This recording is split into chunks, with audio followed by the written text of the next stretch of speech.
each time that you win, it takes away a little bit of that hunger, which is a challenge within itself. It's a battle within your mind to find a challenge to go to that same place that you've been 5 times before, and that's hard. I done been in bad situations, now a nigga up now. Plenty times I thought I wouldn't make it, life isn't so tough now. I just stood tall with them, hitting at my knees.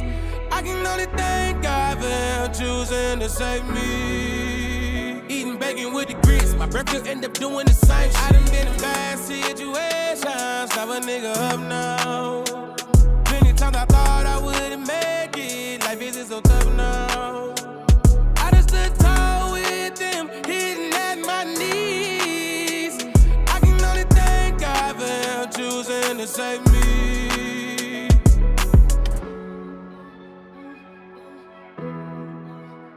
Big Luke in the house. Thank you very much for the check-in and the update on the Super Sups, brother.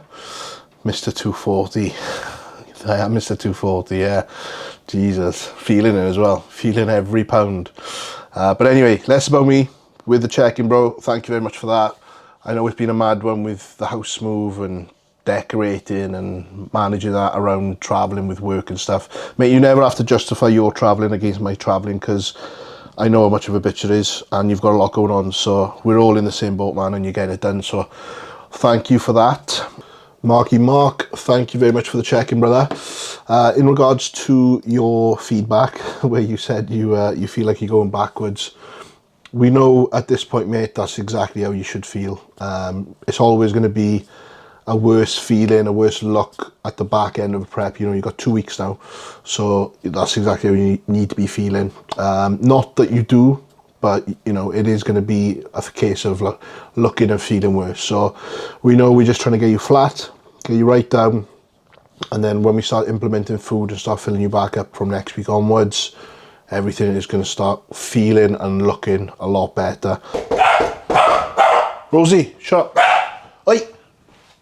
Shut up. Hi, mate. Cheers. Yep. Oh, special delivery, that was timing. A box of cookies from the Cookie Champions. Magic 10 for money off. Should we have a look at what I've got? I think it's the Homer one. Yeah. Limited edition Homer Simpson donut. Kinderella, Biscoff, Donutella, and Buenotella. So there we go. Thank you to the Cookie Champions. They obviously sponsor the podcast, so they will be going in the freezer, ready to devour on the weekend. Welcome to the video. That was good timing. Busy morning of edits and check-ins. So obviously with the check-ins, I am coaching. I am taking on clients, but it is on a limited basis. I've got, I think I'm up to about 17 at the minute. And I'm only looking to work with people that are serious about it, if I'm honest, because my time is limited and I want to work with people that are about it. And the guys that have checked in this morning are certainly about it. We've got Luke, who's been with me forever, it feels like, and he's absolutely smashing it. We're still coming down. We've got a couple of months left, and then I've also got 2 guys doing shows in 2 weeks, 3 days, both coincidentally named Mark. The one Mark has been with me a long time, and the other Mark is he's just jumped on with me now for me to take him into his final show. He's literally just signed up this week, so I'm just going to get him into the show and then go into an off season and get some tissue on the frame. But they're both looking good, ready for their shows. They're at that point now, which I know all too well, obviously, from the prep recently, where they are feeling like shit, feeling like they look like shit, and dragging arse. But it's where you need to be. It's where you need to be. So yeah, shout out to those boys. I am 1 month post-show now, pretty much, and I am up to 240 pounds, which is my peak body weight, heaviest I've ever been. I've kept it reasonable. Obviously there's body fat on there, but in terms of the composition, I'm quite happy. I'm not looking to push it much more than this. I'm not looking to push it at all, actually. I want to just sit here because we've got a family holiday in about 7 or 8 weeks. So the plan is to stay here for about 2 or 3 weeks. So I've got some traveling to do, so I can chill out on the traveling trips with work. And then when I get back is just increase the cardio, decrease the calories, so I can go into the family holiday feeling less like a beached whale. And then that will see me for about 14 or 15 weeks post show, which will be my health phase. I had a comment on my last YouTube about going into detail with everything in terms of, like, you know, everything we have to do in terms of bodybuilding, which I'll breeze over because I'm not prepared to like put that info all out there. But basically I'm going to be doing 14 or 15 weeks of a health phase, which a lot of people tend to cry about, which I don't know why, because the health phase is very important to have a good clear out. And I think anyone that's done a prep, like an intense prep, if they've really, really prepped, coming out of that, there's nothing more than we want than not to do the things that we have to do on prep. It's a ball ache towards the end. Just can't wait for it to be over. So I welcome the health phase, and then get the bloods done. And then by that time, like I said, it'll be 14 or 15 weeks. And then I can transition into pushing up throughout the winter and see what we can do. But yeah, I've just been nailing the 1.5 litre of the new Hydro EAA from HR Labs, which Liam dropped last week. He sent me 4 tubs yesterday. I'm not sure what the flavours were. There's cherry bubblegum, which is what we used to do in the No Code, which was the amino acid product he used to do. I've got a fresh OJ, which is basically Sunny Delight. There's a strawberries and peaches one in there, and another one. So I'll get something on the Instagram at some point, giving a little review. But it's basically a full electrolyte and amino acid profile on here. I try and do, well, I say try and do, I've only started it from yesterday, doing 1.5 litres of water with this prior to training, and then I'll do 1.5 litres within training. I'm not actually using any intra carb powder or anything at the moment. I'm just kind of going with the food. Up to about 4,000 calories. Again, just to answer the question on my last YouTube, where I'm at with that. 4,000 calories roughly per day, and that's kind of holding my body weight with the extras, which will include 1 or 2 of these a week. So yeah, I'm in for legs today, so I'll take you through that, show you kind of how my training has been throughout, like, the last off season into prep, because my legs came up massively. That was like one of the big things I had feedback on, where, you know, there was holes filled in on my physique. So I'll take you through the leg session and die and be sick in a bucket.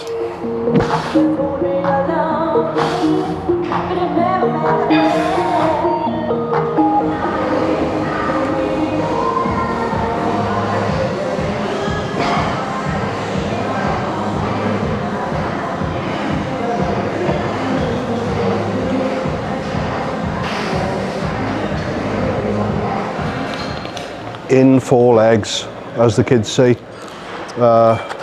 Fresh OJ, Hydro EAA. I started with calves and abs, fluff work, fad work, whatever you want to call it. Try and do that as a start, kind of as I'm warming up. Just supersetting them because they're right opposite each other now, because they've moved all the kit round in here. So I'll do 4 sets of 25 on the abs, 2 sets on calves, and then first leg movement is hamstrings. Why do I do this first? I need to bring my hamstrings up, so they're fatigued by the time I go into all the squats, presses, but also just warm my knee joint up without actually loading my knee joint as well. So 2 sets here, and then on to squats.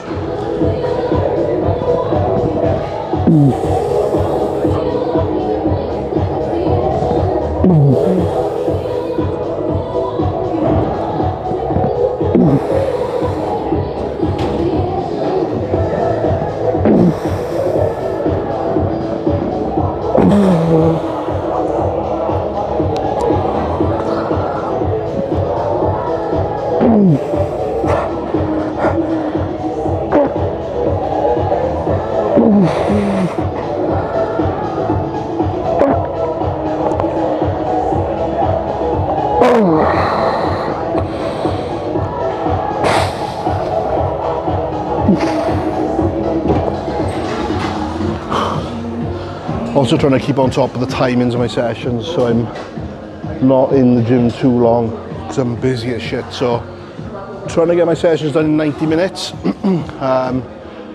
Hamstrings I'm hitting twice a week. So we're doing a hamstring curl today. Obviously it comes in on all the other stuff with leg press, etc. And then I've got my density day then, which is in like 3 sleeps. So we'll hit a lot of hamstrings in that. There'll be multiple hamstring movements, but today it's just like the one hamstring movement right at the start while I'm fresh.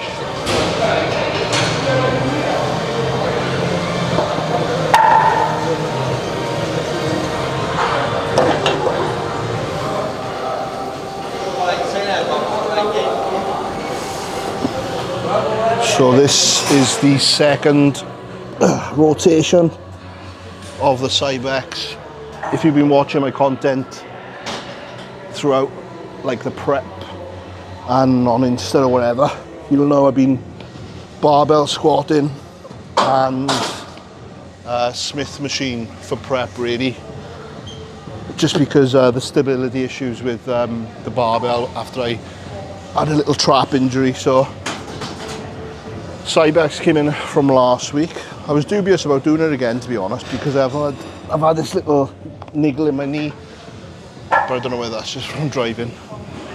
So it's back in today, and as you can see, getting my fucking sleeve on is like the hardest part of the set.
The slowest rep in the world. 8, which I'll take because my lower back is screaming from the driving I've done this week. So back off. I want a slightly higher rep set, so we're gonna go 2 plates down actually, 3.5 continuous high reps. Foot placement wise on here, I've been trying to go a bit lower, so like there's more knee flexion over my toe, just to get more quad. The higher you go, the more bunda you're going to bring in, and obviously I don't need any more bunda, I'm sure you'll all agree. So I've been going a bit lower. I'm trying to drive my knee over my toe a little bit. Obviously the heavier the weight, it does get a little bit difficult to do that and get the weight on it, so trying to be mindful of ego versus what I'm actually trying to achieve here, like.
Single leg press. People isolate everything else bar legs, I see.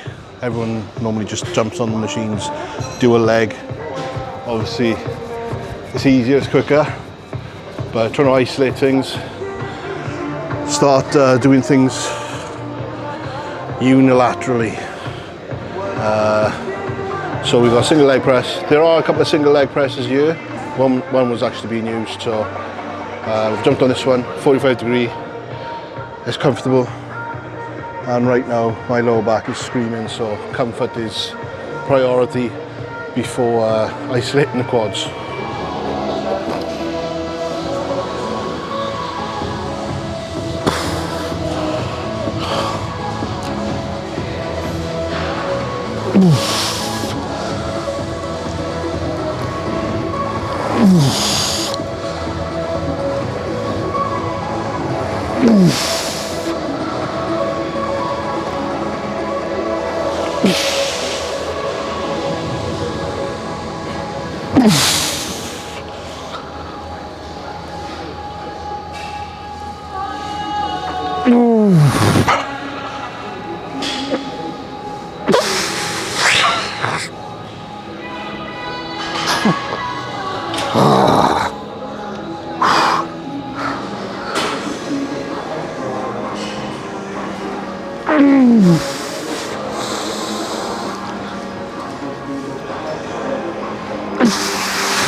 Man is thirsty. 20 minutes left. Onto leg extensions, which obviously people usually put at the start before they do all their compound shit, but I prefer to do them at the end when we're fully burnt out. Obviously with the prime loading at the top, just to eke a little bit more out of the quads. I have dabbled with like jumping on you at the start and just doing a couple of sets, warming the knee joint up, but to be honest, once you've done the hamstring curls, that's kind of enough to get to work and everything else, so I am gassed. We've got this, and then adductor, and then food.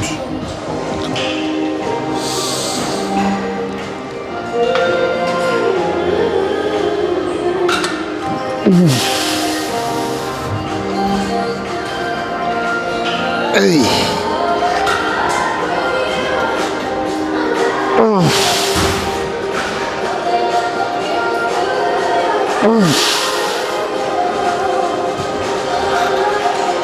Hey.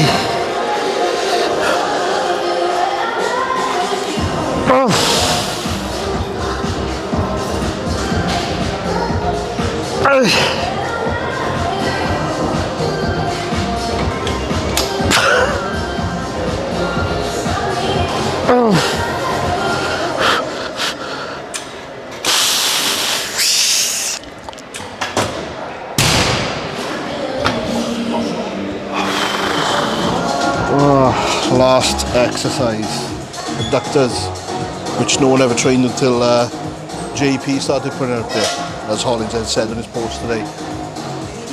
The shoes are off the lot. They are going back on. I'm not training with my shoes off because the kids do. I just can't be asked, or physically can't get my shoes back on. I have to get my sleeves off, so 2 sets here, and then we're done.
Considering my knees. Like, you're a big bodybuilder, you should be better than that, shouldn't you? Yeah, maybe. You got Connor doing 7 plays on it. Storm, 7 plays for 17. Ridiculous. I don't know if anyone's seen that. Storm, one of my clients. 7 plays. So you've got a knee wrapped up there, aren't you? Yeah. I think that's 10 plays over the knee wrapped. Two dudes there doing it for me. Yeah. It's not that hard. Just pushing you up there. Wearing a feet. And that, sports fans, is leg day wrapped up. You'll notice that this session you've just watched, if you made it this far, is pretty much the same kind of leg session as you've seen me do for probably the last 2 years. And there's a reason for that, is because it's been fucking working. Obviously I've made improvements, so why change something if it's working? I don't want anything to be changed just for the sake of changing it. And that's one key thing that is frustrating about this industry, is because people are looking for that shortcut or that magic formula, secret recipe, whatever you want to call it, to get the results quicker. But there's one key thing that you need to be doing in all of this, and that is just fucking working hard. You know, it's saturated at the moment with these trends, which a lot of people have slated on Instagram and are kind of going at it at the moment, saying about the science bros versus the bros, the gym bros, the meatheads. Ultimately, this sport started with the meatheads, the guys who were just going in the gym with their hoodies on, headphones on, and just clanging and banging and training until they had nothing left in the tank. Somewhere along the line, that really did get lost. It was before my time, you know, getting into this, which I hate the fact that I missed that, because I think I would love that now. But yeah, the industry is saturated with new shit, new trendy shit, and that is like what's kind of blurring the line between working hard and getting results. Everyone's result driven now, which is great. We've all obviously got to work towards a result. We all want to get to where we want to get to, but the way you get there is by putting the work in. Not one of those sets that I did in that session you just watched was half-assed. I could have said to myself, I could have done one more. They were all to failure, because that was what I was going for. Obviously, if you're in a different phase of your diet, your training, then you might have to pull back on things. There's reasons for that. But I would say 95% of the time that we are bodybuilding, you need to be going all the way in, whether that be the training side of things, the diet side of things. It can't be like missing things and half-assing it. If you're going into it with a half-assed approach, you're going to get half-assed results. So that's kind of what I wanted to end this video on, because I had that question, you know, what is my current training, my current nutrition setup? And yeah, we can go into all that. That's great, but I'm just going to be throwing numbers and throwing like a training setup at you, which there's a million of them online anyway. But what I'm doing within that is just fucking working hard, and that's got me to where I am today. You know, peak body weight at the moment, half decent body composition. I'm having a little bit of freedom, but people are looking at me in the gym, and I know there's speculation. I see it on people's faces. I see it when I'm talking to them, that they think I'm doing something that I'm not doing, you know, not telling them I'm doing. But the reality is, I'm on the lowest stuff I've been on for a while. I'm on the highest amount of food, and my training, where it's been in the gutter for weeks and weeks on end, is now like up there. And so are the motivation levels. Put all those things together, and this is where we end up. Now, I'm not saying that I'm the best I've ever been, but for where I'm at in this phase post-show, mindset-wise, training-wise, physique-wise and everything, 100% it's the best I've been. And that's showing in the results I'm getting at the moment. So take that away. It's the work that you're putting into something, not the something you're receiving from someone to put work in. You've got to put the work in to something. So we leave it on that because I'm rambling. But thank you for watching. If you made it this far, once again, like, comment, subscribe. I've got a few trips coming up. Off to Milan next week with Nathan Diasha for the Milan Flex Pro. Very excited about that. I'm going to attempt to do some sort of behind the scenes vlog of the trip. I'll probably revert back to the iPhone, to be honest, because the Dubai one went down very well, having that raw kind of look at things. And plus, this camera is going to be on Nathan for 5 days. And this is going to be in my pocket, and it's going to be easy for me to just pull it out and vlog some shit. So we look forward to getting some content for you guys for the channel. Beautiful Struggle podcast. I've got 2 big names lined up, which I need to get sorted before I head off to Milan. So look out for those as well. But yeah, appreciate everything. Thank you for following along, supporting and all that jazz. And I'll see you in the next episode. Peace.